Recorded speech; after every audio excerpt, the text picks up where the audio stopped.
പണ്ടൊരിക്കൽ ഒരു വീട്ടുമുറ്റത്തുള്ള വൃക്ഷത്തിൽ ഒരു കടവാവൽ താമസിച്ചിരുന്നു. ആ വീടിൻ്റെ വരാന്തയിൽ തൂക്കിയിട്ടിരുന്ന ഒരു കൂട്ടിൽ സുന്ദരിയായ ഒരു പക്ഷിയുണ്ടായിരുന്നു. കടവാവൽ അവളെ ശ്രദ്ധിച്ചു.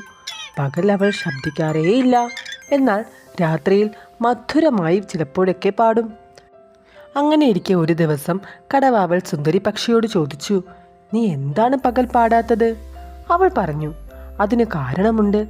പണ്ടൊരിക്കൽ പകൽ സമയത്ത് ഞാൻ പാടിക്കൊണ്ടിരുന്നപ്പോഴാണ് പക്ഷിപിടുത്തക്കാരൻ്റെ ശ്രദ്ധയിൽപ്പെട്ടതും പിന്നീട് ഞാൻ ഈ കൂട്ടിലെത്തിയതും. ആ സംഭവം എനിക്കൊരു പാഠമായിരുന്നു. അതിനുശേഷം ഞാൻ പകൽ പാടിയിട്ടേയില്ല." ഇനിയിപ്പോൾ അതേപ്പറ്റി ചിന്തിച്ചും മുൻകരുതലെടുത്തിട്ടും എന്താ പ്രയോജനം? കടവാവൽ ചോദിച്ചു. കെണിയിൽ അകപ്പെടും മുമ്പേ ശ്രദ്ധിക്കേണ്ടിയിരുന്നില്ലേ? അബദ്ധം പറ്റിയ ശേഷം വിലപിച്ചിട്ടോ മുൻകരുതലെടുത്തിട്ടോ അർത്ഥമില്ല.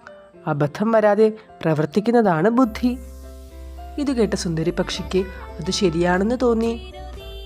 അവൾ പകൽ സമയം മധുരമായി പാടാനും തുടങ്ങി.